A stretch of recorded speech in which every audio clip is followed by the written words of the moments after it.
Video like जरूर कर लीजिए और ऐसे वीडियो लगातार फ्री में पाने के लिए चैनल को तुरंत सब्सक्राइब कर लीजिए और बेल आइकन को जरूर टैप कर लीजिए ताकि आगे भी सारे वीडियो आपको मिलते रहे। यूट्यूब में फॉलो करते हैं तो प्लीज ये वाला फ्री टेलीग्राम चैनल जरूर ज्वाइन कर लीजिएगा। सारे नोटिफिकेशन सारे अपडेट यहीं पे आते हैं, ध्यान रखिए।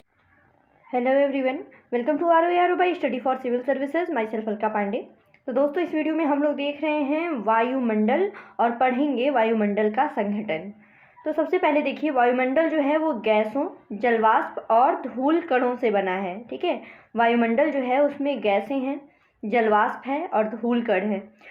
वायुमंडल की ऊपरी परतों में गैसों का अनुपात इस प्रकार बदलता है जैसे कि 120 किलोमीटर की ऊंचाई तक जाने पर ऑक्सीजन की मात्रा बिल्कुल नगण्य हो जाती है। ठीक है, इसी प्रकार कार्बन डाइऑक्साइड और जलवाष्प भी पृथ्वी की सतह से 90 किलोमीटर की ऊंचाई तक ही पाए जाते हैं। ठीक है, तो समझ लीजिए इसको। ये मान लीजिए पृथ्वी की सतह है, 90 किलोमीटर की ऊंचाई तक, यहाँ तक आपको कार्बन डाइऑक्साइड और जलवाष्प, ठीक है, CO2 और H2O मिलेंगे। फिर उसके बाद यहाँ से इसके ऊपर नहीं मिलेंगे। फिर 120 किलोमीटर तक की ऊंचाई तक जाने पर आपको ऑक्सीजन मिलेगी। उसके बाद ये नगण्य हो जाते हैं। चलिए देख लेते हैं हम वायुमंडल के स्थायी गैसों के बारे में। ठीक है, संघटन देखेंगे, उनका सूत्र देखेंगे और द्रव्यमान के हिसाब से प्रतिशत देखेंगे। Nitrogen N2 78.08%, oxygen O2 20.95%, argon AR 0.93%, carbon dioxide CO2 0.036%, neon Ne 0.002%, helium He 0.0005%, krypton 0.0001%, xenon Xe 0.00009% और उसी प्रकार हाइड्रोजन है सबसे कम 0.00005%। तो देखिए, एग्ज़ाम में आपको इनका क्रम लगाने को दे सकता है। एग्ज़ाम में एक दो बार ऐसा क्वेश्चन पूछा गया है, या तो पूछा गया है कि सबसे ज़्यादा परसेंटेज किसका होता है, तो नाइट्रोजन का होता है। ठीक है, नहीं तो आपको गैसों का क्रम लगाने के लिए दे दिया जाएगा। तो याद रखिएगा, सबसे पहले होता है N2, फिर O2, फिर आर्गन, फिर आता है CO2, फिर उसके बाद है नियॉन, हीलियम, फिर क्रिप्टॉन या क्रिप्टो, जिनॉन, फिर हाइड्रोजन। ठीक है, तो कोई ज़रूरी नहीं कि आपको स्टार्टिंग से दे दे, आपको क्रम बिल्कुल याद रखना है। ठीक है, मान लीजिए बीच का ही क्रम दे सकता है कि सबसे ज़्यादा कार्बन डाइऑक्साइड, फिर नियॉन, हीलियम, क्रिप्टो, जिनॉन, ये ऑप्शन दे दे, आपको क्रम में लगाना हो तो ये सीक्वेंस ज़रूर याद रखिएगा, बहुत ज़्यादा इंपॉर्टेंट है। फिर आगे बढ़ते हैं, आगे देखते हैं वायुमंडल की संरचना। तो सबसे पहले है, वायुमंडल अलग अलग घनत्व तथा अलग ताप वाली विभिन्न परतों का बना होता है। ठीक है, फिर पृथ्वी की सतह के पास घनत्व अधिक होता है। पृथ्वी की जो सतह है वहाँ पे घनत्व अधिक होगा, यानी ये अर्थ का सरफेस है और ये देखिए यहाँ पे ऐसा बनाया गया है पूरा। तो ये जो क्षोभ मंडल वाला, इसका घनत्व अधिक होगा, वायुमंडल का घनत्व कम होगा। ठीक है, और ऊंचाई बढ़ने के साथ साथ यह घटता जाता है। तापमान की स्थिति के अनुसार वायुमंडल को 5 स्तरों में बांटा गया है। तापमान की स्थिति के अनुसार सबसे पहले है क्षोभ मंडल, समताप मंडल, मध्य मंडल और वायुमंडल और बहिर्मंडल। ठीक है, फिर उसके बाद क्षोभ मंडल जो है वायुमंडल के सबसे नीचे का स्तर है, इसकी बात की जा रही है। इसकी ऊंचाई लगभग 13 किलोमीटर है।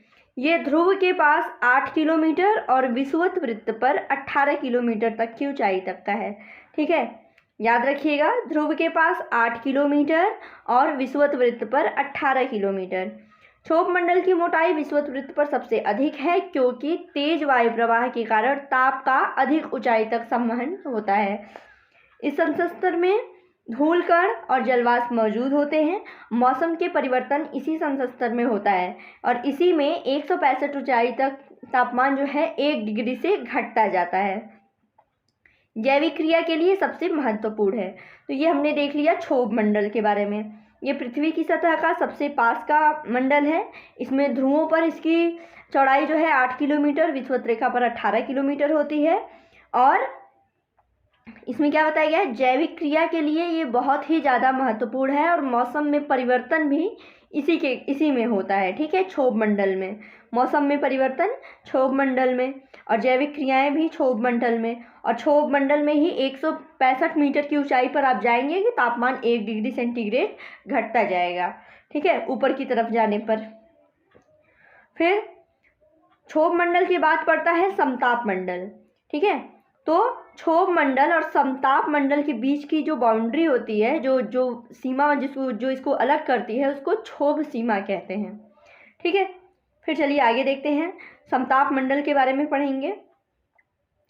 तो समताप मंडल, इसके ऊपर 150 किलोमीटर की ऊंचाई तक पाया जाता है और इसका महत्वपूर्ण लक्षण ये है कि इसमें ओजोन परत पाई जाती है। याद रखिएगा, बहुत ही ज़्यादा इम्पॉर्टेंट, जो समताप मंडल है इसी में ओजोन परत पाई जाती है। यह परत पराबैंगनी किरणों को अवशोषित करके पृथ्वी को ऊर्जा के तीव्र तथा हानिकारक तत्वों से बचाती है। ठीक है, तो ये देख लिया समताप मंडल के बारे में। क्षोभ मंडल के बारे में क्या देखा कि उसमें मौसम का परिवर्तन होता है और जैविक क्रियाओं के लिए महत्वपूर्ण है। फिर समताप मंडल के बारे में क्या देख लिया कि इसमें ओजोन परत पाई जाती है। फिर मध्य मंडल और समताप मंडल के ठीक ऊंचा, ये जो मध्य मंडल होता है ये समताप मंडल के ठीक ऊपर 80 किलोमीटर तक फैला हुआ है। इसमें भी ऊंचाई के साथ साथ तापमान में कमी होने लगती है और 80 किलोमीटर की ऊंचाई तक पहुंच करके -100 डिग्री का हो जाता है और इसकी ऊपरी परत को मध्य सीमा कहते हैं। ठीक है, फिर आगे आता है आपका आयन मंडल। आयन मंडल क्या होता है कि ये 80 से 400 किलोमीटर के बीच में होता है। इसमें विद्युत आवेशित कण पाए जाते हैं, बहुत इंपॉर्टेंट, विद्युत आवेशित कण पाए जाते हैं जिसको आयन कहते हैं, इसलिए इसको आयन मंडल के नाम से जाना जाता है। और पृथ्वी द्वारा भेजी गई रेडियो तरंगे इसी संस्तर के द्वारा वापस पृथ्वी पर लौट आती हैं। यहाँ पे ऊंचाई बढ़ने के साथ तापमान में वृद्धि शुरू हो जाती है। तो ये आयन मंडल के बारे में आपने देख लिया, विद्युत आवेशित कण और इसी से टकरा के रेडियो तरंगे वापस आती हैं। और इसकी खासियत एक ये है कि इसमें ऊंचाई बढ़ने के साथ तापमान में वृद्धि होती है।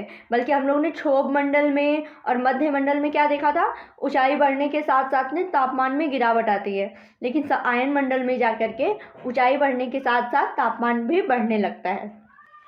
फिर है आपका वायुमंडल का सबसे बाहरी वाला यानी बाह्य मंडल, सबसे ऊपर होता है, इसको बहिर्मंडल कहते हैं। सबसे ऊंचा संस्तर है तथा इसके बारे में बहुत ही कम जानकारी है। ठीक है, इसमें मौजूद घटक विरल हैं जो धीरे धीरे बाहरी अंतरिक्ष में मिल जाते हैं। ठीक है, तो हमने ये देख लिया सारे मंडलों के बारे में जो कि बहुत ही ज़्यादा इम्पॉर्टेंट है। तो इस वीडियो में एक बार फिर से रिवीजन कर लीजिए, ये वायुमंडल की संरचना आपके मेंस के लिए, ये फिगर मोस्ट इम्पॉर्टेंट, ये फिगर देख लीजिएगा। मेंस एग्जाम में अगर ये क्वेश्चन आ जाता है वायुमंडल की संरचना से रिलेटेड ज्योग्राफी में, तो ये फिगर आपको बनाना ही बनाना है। तो क्षोभ मंडल सबसे पहले हम लोगों ने देख लिया कि मौसम में परिवर्तन, जैविक क्रियाएँ। फिर समताप और क्षोभ के बीच में पड़ती है क्षोभ सीमा। समताप मंडल के बारे में क्या देखा, यहाँ पे ओजोन परत पाई जाती है, इसके बारे में देख लिया हमने, जो कि पराबैंगनी किरणों को पृथ्वी पे आने से रोकती है। फिर मध्य मंडल और समताप मंडल के बीच में पाई जाती है समताप सीमा। मध्य मंडल के ऊपर पाया जाता है आपका आयन मंडल। आयन मंडल में क्या होता है, रेडियो तरंगे, जो रेडियो वेव्स होती हैं, यहीं से टकरा के वापस आती हैं।